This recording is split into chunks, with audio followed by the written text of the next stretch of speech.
Hai guys, perkenalkan nama aku Najwa Nabila Effendi. Aku dari kelas 01 SIDP 002 Program Studi Sastra Indonesia.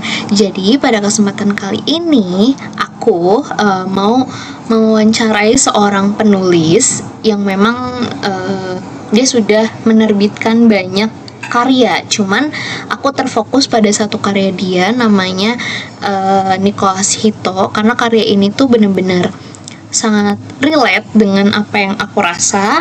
Jadi makanya aku mau mewawancarai tentang cerita ini dan untuk berbagi pemikiran dan pengalaman terkait cerita ini. Semoga wawancaraku dengan Kagumi itu memberikan manfaat bagi aku ataupun bagi para pendengarnya. Halo. Kok nggak ada suaranya, maaf.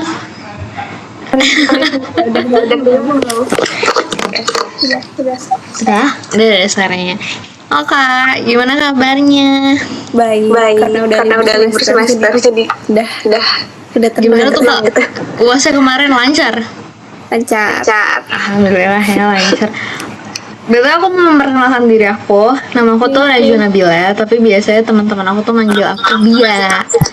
Oke. Aku manggil kakak nih Kagumi atau ada nama lain nih? Pakai nama Kagumi aja nggak apa-apa. Kagumi. Kalau gitu langsung pertanyaan aja kali ya, kayak ganggu waktu kakak. Jadi aku kalau dari yang aku tahu tuh kakak nulis cerita Nicholas Hito ini tuh dari 13 Agustus kalau nggak salah ya, publishnya. Selama kakak nulis ini tuh dari awal, apa yang menginspirasi kakak tuh dalam menulis karya Nicholas Hito yang sampai pada akhirnya tuh bisa sejauh sekarang?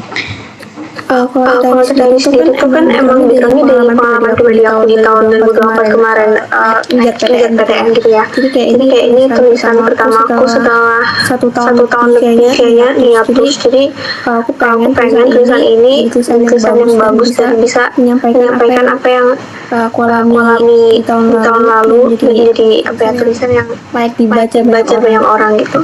Oh, jadi pengalaman kakak yang kakak salurkan ke pembaca cerita gitu ya? Iya. Terus kan kakak kan kalau nggak salah tuh kuliah jurusan hukum ya? Iya. Ini kakak tuh nulis cerita-cerita kayak gini tuh dari sejak kapan gitu? Karena kalau dari yang aku tahu, biasa kita menulis karya-karya kayak gini tuh jurusannya tuh terfokusnya di sastra gitu, bukan hukum. Jadi kenapa bisa kakak memilih hukum juga gitu? Padahal kakak senang nulis, itu dari mana? Kalau sendiri aku dari SMA kelas 10 kan, terus itu buat hobi ini sih sebenarnya. Emang sebenarnya nggak nyambung ya jurusan sama hobi aku, tapi ya waktu mau cari PTN emang pengennya hukum, jadi ya ambil hukum aja walaupun emang nggak relevan gitu. Kita kan belajar kayak fakta gitu ya, tapi kalau ini kan fiksi gitu, jadi sesuatu yang sangat kontradiktif gitu. Iya sih. Terus kakak di sini kan ada beberapa karakter ya, ada Nicholas, Zazia, ada Shera gitu dan lain-lain itu. Kan banyak karakternya. Selama kakak nulis tuh kakak kesusahan nggak dalam membangun karakter dan alur ceritanya di Nicholas Hito ini?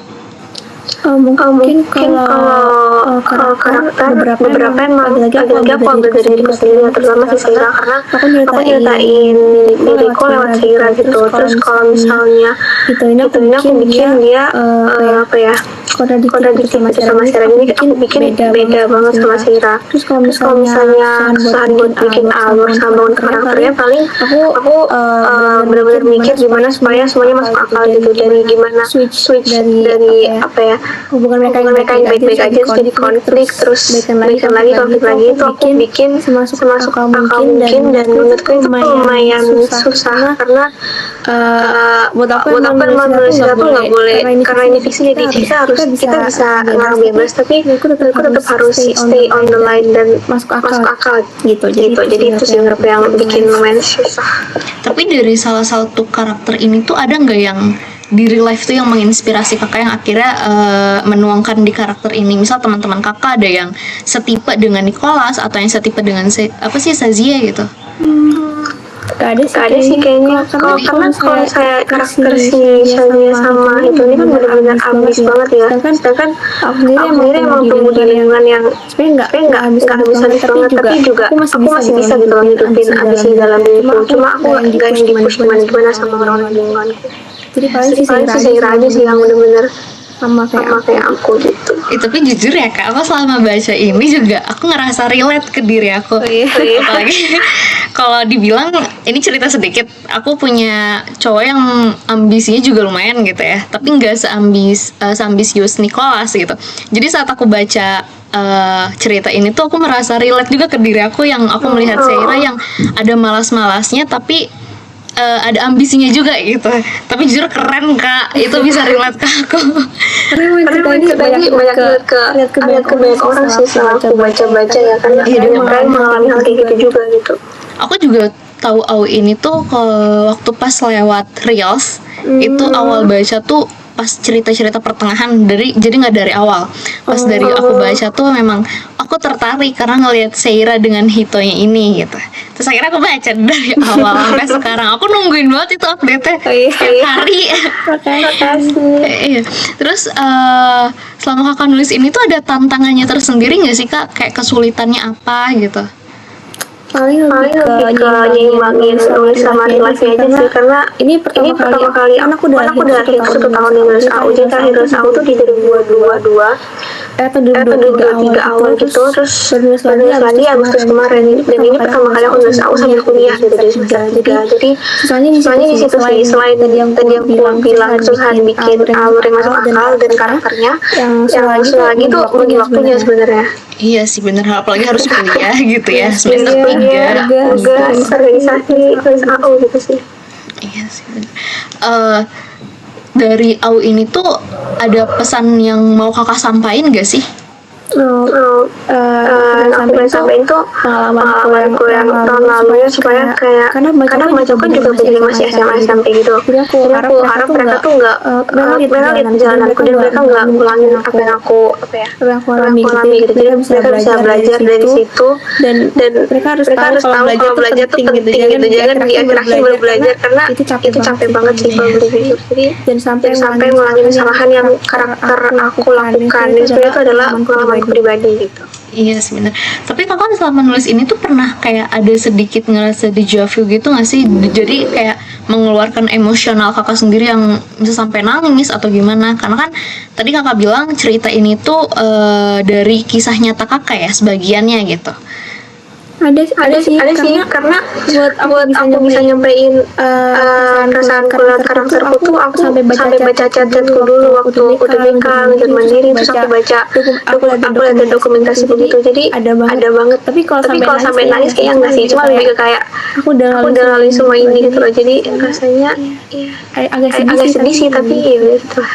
Tapi kakak setiap nulis tuh ada merasa kayak nulis sambil sedih gitu gak sih, kayak flat gitu yang gimana ya, jadi kebawa perasaan aja gitu nulisnya tuh sampai nulis. Ya ada sih karena tadi kan aku benar-benar masuk ke memori yang dulu gitu kan. Ketika aku baca sama temanku kayak mau les, kayak tryoutku turun dan lain-lain. Jadi ada perasaan gitu ya. Tapi gara-gara perasaan itu tuh kakak ada sempat pemikiran yang mau mogok dulu nggak untuk menulis ini karena kakak mau menyembuhkan dulu perasaan kakak itu? Enggak sih, nggak ada karena mungkin pengalaman itu emang mungkin capek, cuma nggak bikin aku sesedih itu, karena at the end aku juga dapat apa yang aku mau gitu. Aku masih masuk PTN aku mau, di jurusan aku mau, jadi bukan PTN aku mau sih, cuma PTN gitu, dan masih apa ya, worth it lah sama yang udah melalui di tahun lalu. Jadi nggak sampai yang berhenti nulis buat berdamai dulu, nggak udah selesai berdamainya. Tapi kalau aku boleh tahu nih, cara kakak berdamai dengan kegagalan kakak tuh kayak gimana ya? Karena kan aku juga kemarin sempat merasakan ditolak ya PTN gitu. Tapi akhirnya ya udah aja, cuman kadang masih merasa sedih juga gitu. Itu cara kakak menerima kegagalannya itu kayak gimana? Apalagi kan kakak menggambarkan si Seira ini ya.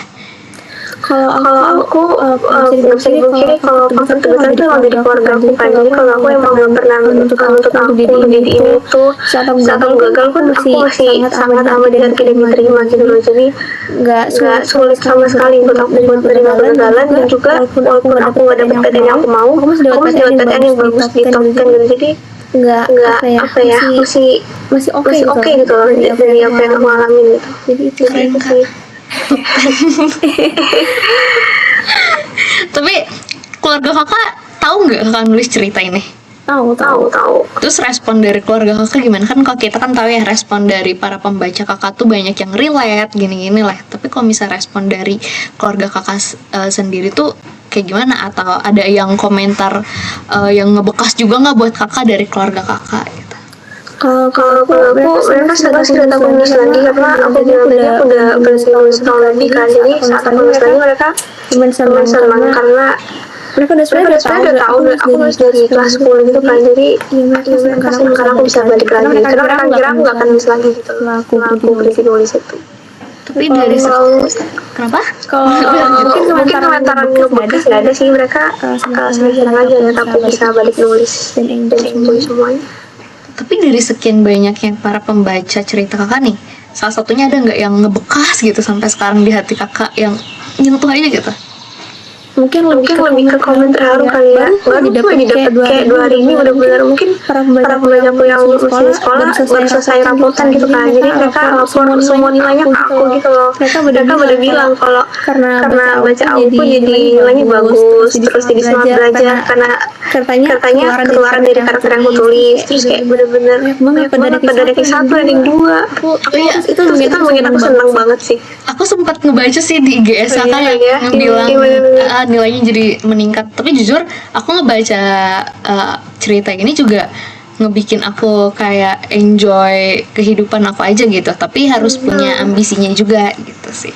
Terus terakhir nih, pertanyaan terakhir, harapan kakak untuk karya Nicholas Hito ini tuh kedepannya tuh bakal kayak gimana?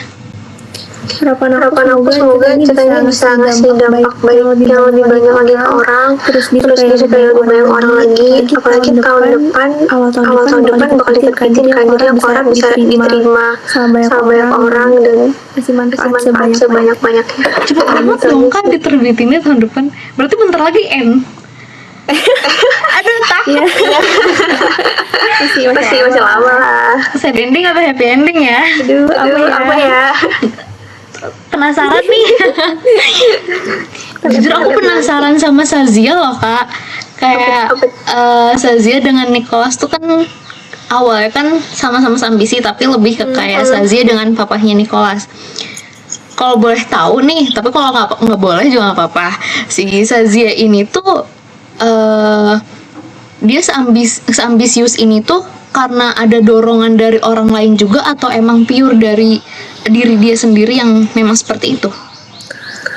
Kalau saya tidak pernah aku ceritain di part aku lupa berapa, tapi emang sebenarnya itu sama sesinya sama gitu, mereka hidupnya tuh sama. Jadi makanya kenapa mereka sama-sama dituntut sama orang tuanya, dan mungkin si sesinya lebih gila lagi daripada situ karena ya faktor dari orang tuanya itu. Dan kenapa mereka putus itu ya karena orang yang sama gitu, maksudnya hidupnya sama.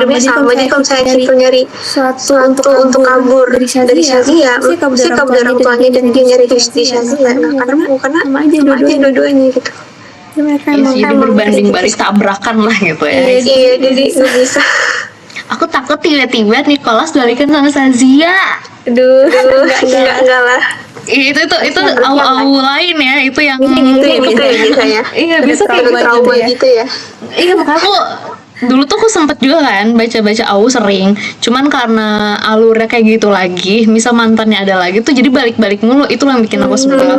Cuman karena cerita kakak tiba-tiba menggambarkan si Sazianya ini enggak yang terlalu obses dengan Nicholas, jadi aku kepincut aja dengan ceritanya gitu. Semoga harapannya mereka nggak balikan. Enggak. Bisa dijamin enggak? Alhamdulillah kalau kayak gitu. Betul, kamu update nih hari ini? Update. Kemarin kan enggak, hari ini update. Ya aku nggak sabar nunggu ceritanya. Soalnya tadi ada bukan spoiler, chat yang Sazia mau nyerah ya. Ini Seira. Oh ya, saya mau nyerah kalau nggak. Aku penasaran. Ya. Oke, Kak. Makasih ya Kak udah mau meluangkan waktunya buat aku wawancarai gitu kan. Semoga Kakak semangat nulisnya biar sering-sering update gitu ya. Kakak juga sehat-sehat, lancar-lancar kuliahnya dan tidak buntu untuk memikirkan, dilancarkan juga nulisnya ya. Amin. Makasih ya Kak. Dadah. Lancar terus juga kuliahnya. Amin. Makasih. Bye-bye Kak Gumi. Ya, Nah, selamat siang. nanti aku izin upload di YouTube ya Kak. Oke, boleh. Boleh. Oke, makasih Kak. Aku live duluan ya. Duluan ya. Oke, bye-bye.